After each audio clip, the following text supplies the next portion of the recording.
గురు సాక్షాత్ పరబ్రహ్మ తస్మై శ్రీ గురవే నమః. గురవే సర్వలోకానాం విషజే భవరోగిణాం నిదయే సర్వ విద్యానాం. సభాధ్యక్షులు శ్రీ రుక్మాభట్ల కృష్ణమూర్తి గారు. రుక్మాభట్ల కృష్ణమూర్తి గారంటే మెరసన్ కార్యక్రమంలో ఒక మెరుపు మెరుస్తూ అద్వితీయమైనటువంటి మేధో సంపత్తి చేత అందరికీ అన్ని విషయాలని సాహిత్యపరంగా వివరిస్తున్నటువంటి ఒక మేధావి. వారు రిటైర్డ్ ప్రధానాచార్యులుగా జూనియర్ కళాశాలలో ఇక్కడే బిహెచ్ఎల్లో వాళ్ళు రిటైర్డ్ అయినప్పటికీ కూడా సాహిత్యాన్ని పండిస్తున్నటువంటి కవిక్షేత్రకుడు. అలాగే మాడుగుల భాస్కర శర్మ గారు ఒక అమ్మ ఒడిలో ఆ అత్రి అనసూయలకు జన్మించినటువంటి దత్తాత్రేయుని వలె త్రిమూర్తి సంపదగా ముగ్గురు అవధానులు ఉన్నటువంటి ఒక కుటుంబంలో జన్మించినటువంటి అద్వితీయమైన మేధా సంపన్నులు వారొకరు. ఇక రాణి శంకరమ్మ ఆస్థానంలో ఆస్థాన పండితులుగా ఉంటూ ఎన్నో సేవలు అందించినటువంటి రంగనాథ ఆలయాన్ని కూడా నిర్మించి జాతికి అందించినటువంటి రంగకృష్ణమాచార్యుల మనవడైన సంపన్ ముడుంబై రంగకృష్ణమాచార్య కూతురైనటువంటి పద్మశ్రీ గారు, ఆచార్య ముడుంబై పద్మశ్రీ గారు మెరసమ అధ్యక్షులు. తన తండ్రి ఆశయాలకు అనుగుణంగా ఎన్నో పుస్తకాలని సాహిత్య సంపదనంతా సమాజానికి అందించాలనేటువంటి ఒక తపన చేత ముందుకు వెళ్తున్నటువంటి ఒక ధీమని. అలాగే వారికి అండదండగా ఉంటూ మధునూరి సూర్యనారాయణ గారు ఎన్నో పుస్తకాలని ప్రచురింపజేయడానికి రచించడం వేరు, ప్రచురించడం వేరు. ఎందుకంటే ఒక అమ్మాయిని పెంచి పెద్ద చేయడం అనేది కాదు, పెద్ద చేసిన తర్వాత మళ్ళీ వివాహం చేయడం, సద్బుద్ధితో ఒకరింటికి పంపించడం, ఆ వంశాన్ని ఉద్ధరించడానికి వెళ్ళేటువంటి తపన ఎట్లా ఉంటుందో పుస్తక రచన తర్వాత ప్రచురింపజేసి అందరికి అందించడం అంత గొప్ప విషయం. అట్లా కావ్య కన్యకలను అందరినీ కూడా తయారు చేసి జాతికి అందిస్తున్నటువంటి గొప్ప ధన్యజీవి మధునూరి సూర్యనారాయణ శర్మ. అలాగే వెంకటరమణాచార్య గారు ఎక్కడైనా సరే తెర వెనక నేను ఉంటాను, ఆశీర్వాదం ఇస్తారు. వారు ఎవరో కాదు, అక్కడ ఆ ఫోటోలో కనిపిస్తున్నటువంటి రంగకృష్ణమాచార్య యొక్క మేనల్లుడే. చూడండి, వంశం మొత్తం కూడా సాహితీ సేవ చేస్తున్నటువంటి గొప్ప కుటుంబం. దాంట్లో ఏదో కొద్దో గొప్ప నేను కూడా 7వ తరగతి పాఠానికి సంబంధించినటువంటి ఒక పాఠాన్ని తయారు చేస్తూ, రాణి శంకరమ్మ పాఠాన్ని తయారు చేస్తూ ఒక వీడియో రూపంగా 26 నిమిషాలు వీడియోలన్నీ తయారు చేశాను. దాని ప్రతిస్పందనగా రచించినటువంటిదే నేను రాసినటువంటి వీరవనిత రాణి శంకరమ్మ. అట్లాగే ఇక్కడ గురువు యొక్క కటాక్షం ఉంటే తప్ప అన్ని ముందుకు వెళ్ళవు. అట్లా గురువు యొక్క కటాక్షంతో ఈ రోజు నేను ఈ సమీక్ష చేయడానికి, సంకల్పించడానికి, అలాగే పుస్తక రచనకు కూడా నాకు అవకాశం ఇప్పించినటువంటి ఆర్థిక దాతమైనటువంటి శ్రీ మంగళపరతి వెంకటేశం గారు, వారు విశ్రాంత ప్రధానోపాధ్యాయులు కాకుండా మండల విద్యాధికారిగా సాహితీ సేవ చేస్తున్నటువంటి వారు ఒక ముఖ్యమైనటువంటి కార్యక్రమం వల్ల వాళ్ళు బయటకు వెళ్ళారు, మళ్ళీ వస్తారు. అలాగే శ్రీ పల్లె పెంటారెడ్డి గారు సాహిత్య రంజని సంస్థకు అధ్యక్షులుగా వ్యవహరిస్తున్నారు. ప్రధాన కార్యదర్శిగా బాబురావు గారు ఎన్నో కార్యక్రమాలను నిర్వహిస్తూ సాహితీ సేవ చేస్తున్నారు. నా పుస్తకానికి ఆర్థిక దాతగా వారు.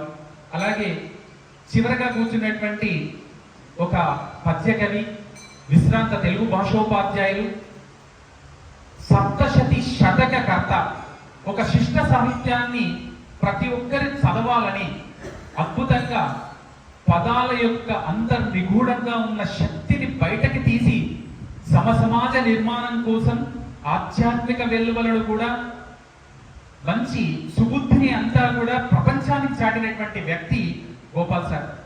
వారు నిడారంబడు.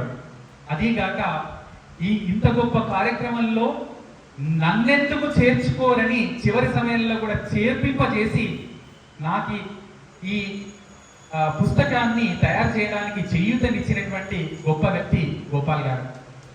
ఇక బండగాడి అంజయ్య గారు, వీరు ఎక్కడ కూర్చున్నా పద్య సరస్వతీమ తల్లి అలా నడుస్తూ పరిగెత్తుతూ ఆడుతూ పాడుతూ వారి నోటి వెంట అద్వితీయమైనటువంటి సాహిత్య ధార జలధార అది బయటకు వస్తూనే ఉంటుంది. ఇక ఈ కార్యక్రమానికి వన్నెదించినటువంటి గురువులు శ్రీ వీరధర్మజ స్వామి గారు.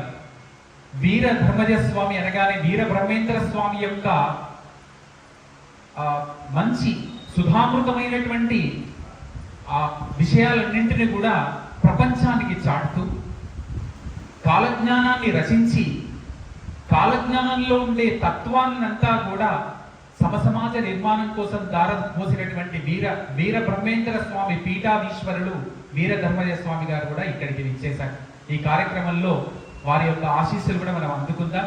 అలాగే వాసు గారు, అందరూ కూడా కీర్తిశేషులు విరించి గారు, డాక్టర్ విరించి గారు కూడా ప్రతి క్షణం సాహితీ సేవ చేస్తున్నటువంటి వాళ్ళు.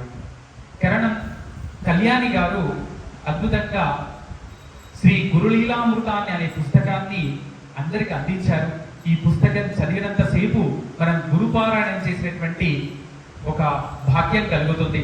ఇందులో ఎన్నో విషయాలని ఉటంకించారు.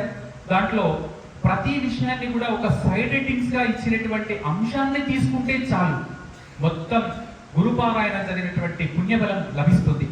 నామధారకుని సిద్ధ ఏది దత్తాత్రేయ స్వరూపాలైనటువంటి శ్రీపాద వల్లభుడు, నృసింహ సరస్వతి, ఈ రెండు అవతారాలు చాలా అతి ముఖ్యమైనటువంటివి. ఈ అతి ముఖ్యమైనటువంటి అవతారాల నుంచి వెలువడ్డటువంటి అన్ని విషయాలని ఇందులో వివరించారు. అదేగాక ఈ పుస్తకంలో పద్యాల్లో ఉన్నటువంటి సారాంశాన్నంతా నిబిడీకరించి ఒక సంక్షిప్త సమాచారాన్ని, చరిత్రను కూడా కథ రూపంలో అందించారు. ప్రతి ఒక్కరికి కూడా శిష్టులైన వాళ్ళే కాదు, పద్యాల్లో మాకేం తెలుస్తాయి, ఈ పద్యాల్లో ఉండే సారమంతా అర్థం చేసుకోవాలంటే పండితులు కావాలేమో అనేటువంటి అలాంటి ఆలోచన లేకుండా సరళంగా రాసినటువంటి రచననే కాకుండా ఇందులో ఉన్నటువంటి శ్రీ గురులీలామృతంలో ఉన్న సంక్షిప్త కథ కూడా పారాయణ గ్రంథంగా బాసిల్లింది. వారు ఎంతో శ్రమించారు. వారి కుటుంబం అంతా కూడా ఆ శ్రీపాద వల్లభుడి యొక్క కటాక్షమేమో అన్నట్టుగా వారి కుమారుడి పేరు కూడా శ్రీవల్లభ, చిరంజీవి పేరు కూడా శ్రీజ అని పెట్టుకున్నారు. వారు రామచంద్రరావు గారు కూడా మంచి, వారి భర్త గారైనటువంటి రామచంద్ర గారు కూడా మంచి, ఎవరితో కూడా మనస్సును నొప్పించకుండా చక్కగా మనస్సులో కానీ రూపంలో కానీ మంచి మనసున్నటువంటి వ్యక్తి. వారు కూడా ఆదరించి ఈ పుస్తక రూపాన్ని తీర్చిదిద్దారేమో అన్నట్టుగా కుటుంబం అంతా కనిపిస్తోంది. శ్రీపాద శ్రీవల్లభుల అవతారంలో సకల శాస్త్రములెరిగిన సాధుమూర్తి, వేద విద్యలు నేర్పెను వినయశీలి, తల్లిదండ్రుల యాజ్ఞను తనయుడన్ని స్వామి షోడశ ప్రాయము సన్యసించే.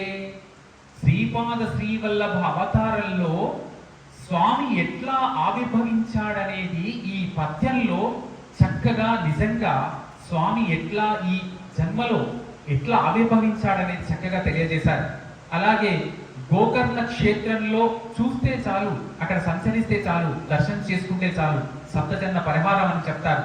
గోకర్ణ వృత్తాంతంలో చిన్న చిన్న పద్యాల చేత అలవోకమైనటువంటి అర్థాన్ని అందించారు.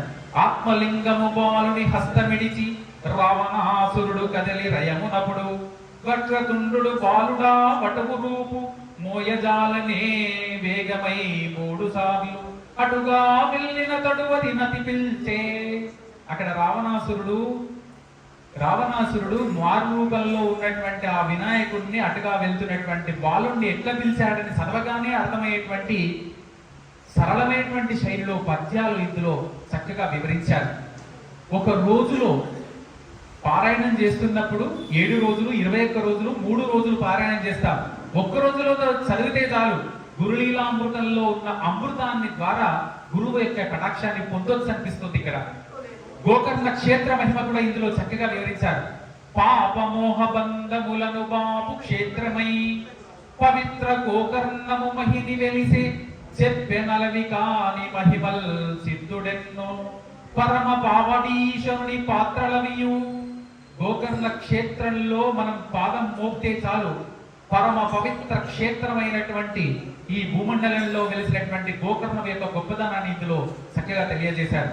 అలాగే ఎన్నో విషయాలు ఇందులో ఉన్నాయి. శ్రీపాద వల్లభుడు గురువపురం చేరడం, గురువపురం యొక్క లీలలు, రజకుని వృత్తాంతం, శ్రీపాదుల అంతర్హితుల కూడా, ఇట్లాంటి అన్ని విషయాల్లో కూడా అందులో ఉండేటువంటి విషయాన్ని సంక్షిప్తంగా ఒక 2 పద్యాల్లో, 4 పద్యాల్లో, 5 పద్యాల్లో ఓ మణిహార రత్నమై సుగంధమై వెలసిల్లే విధంగా వారు రచించారు. వారికి సభాముఖంగా ఒకసారి చప్పట్ల చేత అభినందిద్దాం. అంబ గర్భమున శ్రీపాదుడు జన్మించాడు. అంబ గర్భంలో శ్రీపాదుడు ఎట్లా జన్మించాడనేది ఒక్క పద్యంలో చెప్పారు. నిఖిల లోక రక్షకుడు శ్రీ నీరజాక్షుడు అంబ గర్భము జన్మించి నార్తి తీర్చే నాడు వాక్తప్తమౌ వాక్కు నేడు నిల్పే బాలనామము నరహరి వసుదయందు. బాలనామము చేత అప్పుడే పువ్వు పుట్టగానే పరిమళిస్తుందన్న చందంలో ఆ శ్రీపాదుడు జన్మించిన వెంటనే ఏ విధంగా ఉన్నాడని ఇందులో వివరించారు. ఇలా చెప్పుకుంటూ పోతుంటే ఎన్నో విషయాలని ఉటంకిస్తూ ఆ శ్రీపాద వల్లభుడి యొక్క మహిమలన్నీ కూడా ఈ పుస్తకంలో, ఈ చిరు పుస్తకం అయినప్పటికీ కూడా అనంతమైనటువంటి సమాచారాన్ని అందించారు. గాంగాపురం వెళ్ళగానే మన అన్ని కష్టాలన్నీ తీరిపోతాయని గాంగాపురం యొక్క గొప్పదనాన్ని ఒక పద్యంలో చెప్పారు. ఏమని? స్వామి వసించు సతతమ్ము సదయుడతడు కల్పవృక్షమ్ము మేడిని కలియుగమ్ము కరువు పూజించ గొడ్రాళ్ళు తల్లులగుచు భవము బావి ప్రదక్షిణ బలములించు. అక్కడ మేడి వృక్షం ఉంటుంది. దత్తాత్రేయ స్వరూపమైనటువంటి మేడి వృక్షాన్ని ఒక్కసారి చుట్టి వస్తే, ప్రదక్షిణం చేస్తే వాళ్ళు తప్పకుండా తల్లితనాన్ని పొందుతారని, గొడ్రాలితనాన్ని పూర్తిగా వదిలిపోతుందని ఒక్క పద్యంలో చెప్పారు. ప్రతి ఫలాన్ని కూడా ఇందులో చక్కగా వివరించారు. అదేవిధంగా వట్టిపోయిన గేదె సమృద్ధి క్షీరమిచ్చుట, అంటే ఆ గేదె పాలు ఇవ్వలేని పరిస్థితిలో ఉన్నప్పుడు ఇక్కడికి వెళ్ళిన తర్వాత ఏ విధంగా పాలిచ్చిందని చెప్పేటువంటి ఒక గొప్ప పద్యాన్ని ఇందులో చెప్పారు. సంగమం బది పావన స్వచ్ఛతలము నదులు నరమజా భీమతీరదరి రాజవృక్షనశ్వక్త మూలం వేద విభుడు వాంచదీర్స భక్తులకై నివాసి అయ్యి భిక్షకైన పరాహ్నము వెడలు పురము. అక్కడికి వెళ్తే ఇంకా మన కామ్యములన్నీ తీరిపోయి గురువు యొక్క కటాక్షమే కాదు, మన కష్టాలన్నీ తొలగిపోతాయి. ఆ దత్తుడు క్షేత్రానికి వెళ్ళండి, ఇది వారి యొక్క అవతార స్థానమైనటువంటిది అని చెప్పడానికి ఎన్నో పద్యాలు అట్లా అలవోకగా నిజంగా శ్రీపాద వల్లభుడే వచ్చి వారి కలం నుంచి జారువాలే విధంగా రచించాడేమో అన్నట్టుగా అద్భుతమైనటువంటి రచన వారిది. అలాగే విప్రుల యొక్క మతాన్ని అనసడానికి కర్మ సిద్ధాంతం ప్రతి ఒక్కరికి ఉంటుంది. కర్మని ఎవ్వరు కూడా తప్పించలేదు. ఆ భగవంతుడు ఇచ్చినటువంటి పనిలో అంతా మంచి జరగాలని ప్రతి ఒక్కరు కోరుకుంటారు. కానీ కర్మ సిద్ధాంతాన్ని ఎవ్వరు తప్పించలేరని కర్మ సిద్ధానికి సంబంధించినటువంటి కొన్ని విషయాలు కూడా ఇందులో వివరించారు. భూతి పొర్లినో శునకమ్ము మీద పడగా పెనుగులాటలోన విభూతి పేరమేను భస్మదేహి అయిన నంత్యమ్ము ప్రాణ విడిచే ప్రాప్తి నందే కైలాసమ్ము వరుడాజ్ఞ. ఆ బూడిదలో సంచరిస్తున్నటువంటి శునకము కైలాసానికి చేరుకునేటువంటి విధానాన్ని ఒక చిన్న పద్యంలో 4 పాదాల్లో ఆ జీవి కైలాసానికి చేరుకున్న విషయాన్ని శ్రీపాద వల్లభుడి యొక్క భస్మం యొక్క గొప్పదనాన్ని ఇందులో చెప్పారు. అట్లే భస్మధారణ యొక్క మహిమ, రుద్రాక్షధారణ యొక్క ఫలితాలని, మృత సంజీవిని విద్యలో కసదేవయానుల యొక్క విషయాలని, గృహస్థ ధర్మాలు ఏ విధంగా వివరించాలని, గార్గాపురంలో శ్రీ గురువుల యొక్క లీలలు ఎట్లా ఉన్నాయని వివరించారు. దాంట్లో ఒక పద్యాన్ని మనం చూద్దాం. రాజవృక్షముల శ్వత్త రావులకు విధిగా చేసే ప్రదక్షిణల్ విడువకుండా గురు కృప నిరు సంతానము నరువతి నరుగంగ సంతానవతి అయ్యే కఠిన దీక్ష తరుణులు అర్చించ గొడ్రాళ్ళు తల్లులగును. ఎంత చక్కగా చెప్పాడు చూడండి. గురువుల యొక్క లీల ఎట్లా ఉంటుందట అంటే మానసికంగా, శారీరకంగా ఈతి బాధలతో ఉన్నటువంటి వాళ్ళందరూ కూడా గానగాపురం వెళ్ళండి, మీ బాధలన్నీ తీరిపోతాయి. బాధలన్నీ తీరిపోయి మీ కర్మ సిద్ధాంతాన్ని తప్పకుండా పాటిస్తూ ఆ గురువు యొక్క కటాక్షాన్ని పొందుతూ ఆ సద్గురువుల యొక్క ఆశీర్వచనం చేత మోక్ష ప్రాప్తి కలుగుతుందని అన్ని విషయాలను కూడా ఇందులో చక్కగా తెలియజేశారు. అట్లా ప్రతి విషయాన్ని ఇందులో శివరాత్రి యొక్క మహత్వాన్ని, నంది శర్మ యొక్క వృత్తాంతాన్ని, గానగాపురంలో సంగమ సువిధాన్ని, తర్వాత మ్లేచ్ఛ నమాదులు రజకులు శ్రీ గురువులను దర్శించుకోవడాన్ని, గురువులు గంధర్వపురాన్ని ఎట్లా విడిచిపెడుతున్నారని, తర్వాత స్వామి అంతర్ధానం అవడం, గురు శిష్యుల యొక్క గురుదేవుని ప్రియ శిష్యులు ఎట్లా కలుసుకుంటున్నారు, తర్వాత ఈ గురు చరిత్ర విన్న తర్వాత గ్రంథ మహత్యం ఎట్లా ఉంటుంది అని ఇందులో పద్యామృతాన్ని అందరికీ వివరించారు. తర్వాత శ్రీ గురులీలామృతాన్ని ఎవరైతే చదువుతారో ఆ గురువు యొక్క కటాక్షాన్ని పొంది అమృతతుల్యమైనటువంటి ఆ గురుభక్తి చేత ప్రతి ఒక్కరికి కూడా వారి లోపల ఉన్న అజ్ఞానం అనేటువంటి చీకటిని తొలగించి విజ్ఞానం అనేటువంటి ఒక సుదీప్తి కాంతి తేజాన్ని అంతా అన్ని చోట్ల ప్రసరింపల చేస్తారని ఈ గ్రంథం ద్వారా వారు సందేశం ఇచ్చారు. వారి యొక్క గొప్పదనానికి సదా శతదా అందరికీ వందనాలు తెలియజేస్తూ వారి కళ నుంచి కూడా మరికొన్ని ఇలాంటి గ్రంథాలు సమాజ నిర్మాణం కోసం నిర్మింప చేయాలని కోరుతూ ముగిస్తున్నాను. ధన్యవాదాలు.